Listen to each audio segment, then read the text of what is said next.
ഉൽപ്പത്തി അധ്യായം 1 മുതൽ 35 വരെയുള്ള വാക്യങ്ങൾ. അബ്രഹാമിന്റെ കാലത്തുണ്ടായ മുമ്പിലത്തെ ക്ഷാമം കൂടാതെ പിന്നെയും ആ ദേശത്ത് ഒരു ക്ഷാമമുണ്ടായി. അപ്പോൾ ഇസഹാക്ക് ഗെരാരിൽ ഫെലിസ്ത്യരുടെ രാജാവായ അബിമേലെക്കിന്റെ അടുക്കൽ പോയി. യഹോവ അവന് പ്രത്യക്ഷനായി അരുളി ചെയ്തതെന്നാൽ, നീ മിസ്രയീമിലേക്ക് പോകരുത്. ഞാൻ നിന്നോട് കൽപ്പിക്കുന്ന ദേശത്ത് പാർക്ക, ഈ ദേശത്ത് താമസിക്ക. ഞാൻ നിന്നോട് കൂടെ ഇരുന്ന് നിന്നെ അനുഗ്രഹിക്കും.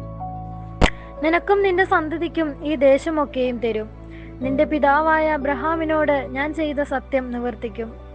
അബ്രഹാം എന്റെ വാക്ക് കേട്ട് എന്റെ നിയോഗവും കൽപ്പനകളും ചട്ടങ്ങളും പ്രമാണങ്ങളും ആചരിച്ചതുകൊണ്ട് ഞാൻ നിന്റെ സന്തതിയെ ആകാശത്തിലെ നക്ഷത്രങ്ങളെ പോലെ വർദ്ധിപ്പിച്ച് നിന്റെ സന്തതിക്ക് ഈ ദേശമൊക്കെയും കൊടുക്കും. നിന്റെ സന്തതി മുഖാന്തരം ഭൂമിയിലെ സകല ജാതികളും അനുഗ്രഹിക്കപ്പെടും. അങ്ങനെ ഇസഹാക്ക് ഗെരാരിൽ പാർത്തു.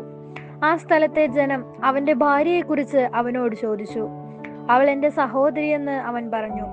റിബേക്ക സൗന്ദര്യമുള്ളവളാകൊണ്ട് ആ സ്ഥലത്തെ ജനം അവളുടെ നിമിത്തം തന്നെ കൊല്ലാതിരിക്കേണ്ടതിന് അവൾ എന്റെ ഭാര്യ എന്ന് പറവാൻ അവൻ ശങ്കിച്ചു.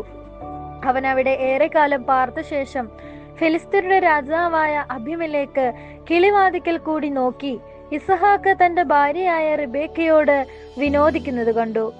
അബിമേലെക്ക് ഇസഹാക്കിനെ വിളിച്ചു. അവൾ നിന്റെ ഭാര്യയാകുന്നു നിശ്ചയം. പിന്നെ നീ എന്റെ സഹോദരി എന്ന് നീ പറയുന്നത് എങ്ങനെയാണെന്ന് ചോദിച്ചതിന് ഇസഹാക്ക് അവനോട്, അവളുടെ നിമിത്തം മരിക്കാതിരിപ്പാനാകുന്നു ഞാൻ അവനെ പറഞ്ഞത് എന്ന് പറഞ്ഞു. അപ്പോൾ അബിമേലെക്ക്, നീ ഞങ്ങളോട് ഈ ചെയ്തതെന്ത്? ജനത്തിൽ ആരെങ്കിലും നിന്റെ ഭാര്യയോടുകൂടെ ശയിപ്പാനും നീ ഞങ്ങളുടെ മേൽ കുറ്റം വരുത്തുവാനും സംഗതി വരുവാനുമായിരുന്നുവല്ലോ എന്ന് പറഞ്ഞു. പിന്നെ അബിമേലെക്ക്, ഈ പുരുഷനെയോ അവന്റെ ഭാര്യയെയോ തൊടുന്നവനെ മരണശിക്ഷ ഉണ്ടാകും എന്ന് സകല ജനത്തോടും കൽപ്പിച്ചു. ഇസഹാക്ക് ആ ദേശത്ത് വിതച്ചു. ആയാണ്ടിൽ 100 മേനി വിളവ് കിട്ടി. യഹോവ അവനെ അനുഗ്രഹിച്ചു. അവൻ വർദ്ധിച്ച് വർദ്ധിച്ച് മഹാധനവാനായി തീർന്നു. അവന് ആട്ടിൻകൂട്ടങ്ങളും മാട്ടിൻകൂട്ടങ്ങളെയും വളരെ ദാസീദാസന്മാരും ഉണ്ടായിരുന്നതുകൊണ്ട് ഫെലിസ്ത്യർക്ക് അവനോട് അസൂയ തോന്നി. എന്നാൽ അവന്റെ പിതാവായ അബ്രഹാമിന്റെ കാലത്ത് അവന്റെ പിതാവിന്റെ ദാസന്മാർ കുഴിച്ചിരുന്ന കിണറൊക്കെയും ഫെലിസ്ത്യർ മണ്ണിട്ടു നികത്തിക്കളഞ്ഞു. അബിമേലെക്ക് ഇസഹാക്കിനോട്, നീ ഞങ്ങളെക്കാൾ ഏറ്റവും ബലവാനാകൊണ്ട് ഞങ്ങളെ വിട്ടുപോക എന്ന് പറഞ്ഞു. അങ്ങനെ ഇസഹാക്ക് അവിടെ നിന്ന് പുറപ്പെട്ട് ഗേരാർ താഴ്വരയിൽ കൂടാരമടിച്ചു. അവിടെ പാർത്തു. തന്റെ പിതാവായ അബ്രഹാമിന്റെ കാലത്ത് കുഴിച്ചതും അബ്രഹാം മരിച്ച ശേഷം ഫെലിസ്ത്യർ നികത്തിക്കളഞ്ഞതുമായ കിണറുകൾ ഇസഹാക്ക് പിന്നെയും കുഴിച്ച് തന്റെ പിതാവ് അവയ്ക്കിട്ടിരുന്ന പേർ തന്നെ ഇട്ടു.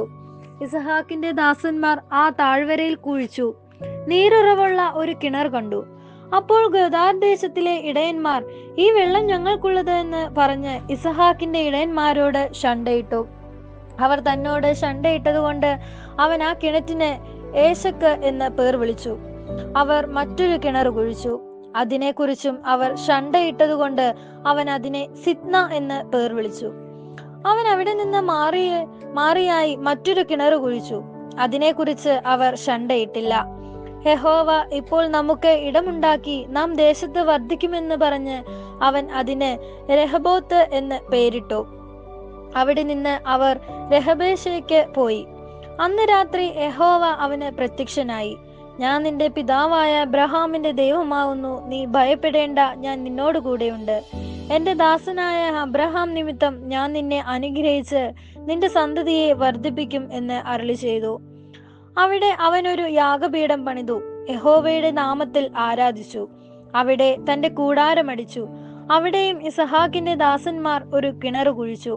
അനന്തരം അബീമേലെക്കും സ്നേഹിതനായ അസൂസത്തും സേനാധിപതിയായ ഫിക്കോലും ഗെരാരിൽ നിന്ന് അവന്റെ അടുക്കൽ വന്നു. ഇസഹാക്ക് അവരോട്, നിങ്ങൾ എന്തിന് എന്റെ അടുക്കൽ വരുന്നു? നിങ്ങൾ എന്നെ ദ്വേഷിച്ച് നിങ്ങളുടെ ഇടയിൽ അടച്ചു കളഞ്ഞവനല്ലോ എന്ന് പറഞ്ഞു. അതിന് അവർ, യഹോവ നിന്നോടുകൂടെയുണ്ട് എന്ന് ഞങ്ങൾ സ്പഷ്ടമായി കണ്ടു. അതുകൊണ്ട് നമുക്ക് ഞങ്ങൾക്കും നിങ്ങൾക്കും തമ്മിൽ ഒരു സത്യബന്ധമുണ്ടായിരിക്കണം. ഞങ്ങൾ നിന്നെ തൊട്ടിട്ടില്ലാത്തതുപോലെയും നന്മ മാത്രം നിനക്ക് ചെയ്തു നിന്നെ സമാധാനത്തോടെ അയച്ചതുപോലെയും നീ ഞങ്ങളോട് ഒരു ദോഷവും ചെയ്യുകയില്ല എന്ന് ഞങ്ങളും നീയും തമ്മിൽ ഒരു ഉടമ്പടി ചെയ്യുക. നീ യഹോവയാൽ അനുഗ്രഹിക്കപ്പെട്ടവനല്ലോ എന്ന് പറഞ്ഞു. അവൻ അവർക്ക് ഒരു വിരുന്നൊരുക്കി. അവർ ഭക്ഷിച്ച് പാനം ചെയ്ത് അവർ അതികാലത്ത് എഴുന്നേറ്റ് തമ്മിൽ സത്യം ചെയ്ത ശേഷം ഇസഹാക്ക് അവരെ യാത്രയയച്ചു. അവർ സമാധാനത്തോടെ പിന്തിരിഞ്ഞുപോയി. ആ ദിവസം തന്നെ ഇസഹാക്കിന്റെ ദാസന്മാർ വന്ന് ഞങ്ങൾ കുഴിച്ച കിണറ്റിന്റെ വസ്തുത അവനെ അറിയിച്ചു. ഞങ്ങൾ വെള്ളം കണ്ട് എന്ന് പറഞ്ഞു. അവൻ അതിന് ഷിബ എന്ന് പേരിട്ടു. അതുകൊണ്ട് ആ പട്ടണത്തിൽ ഇന്നുവരെ ബേർഷെബ എന്ന് പേർ. ഏശാവിന് 40 വയസ്സായപ്പോൾ അവൻ ഹിത്തിനായ ബേരിയുടെ മകൾ യഹൂദീത്തിനെയും ഹിത്തിനായ ഏലോന്റെ മകൻ ബാസമത്തിനെയും ഭാര്യമാരായി പരിഗ്രഹിച്ചു. അവർ ഇസഹാക്കിനെയും റിബേക്കായ്ക്കും മനോവ്യസന കാരണമായിരുന്നു. ദൈവമേ സ്തുതിക്ക് യോഗ്യമാവുന്നു. ഭാരിക്കുമോ.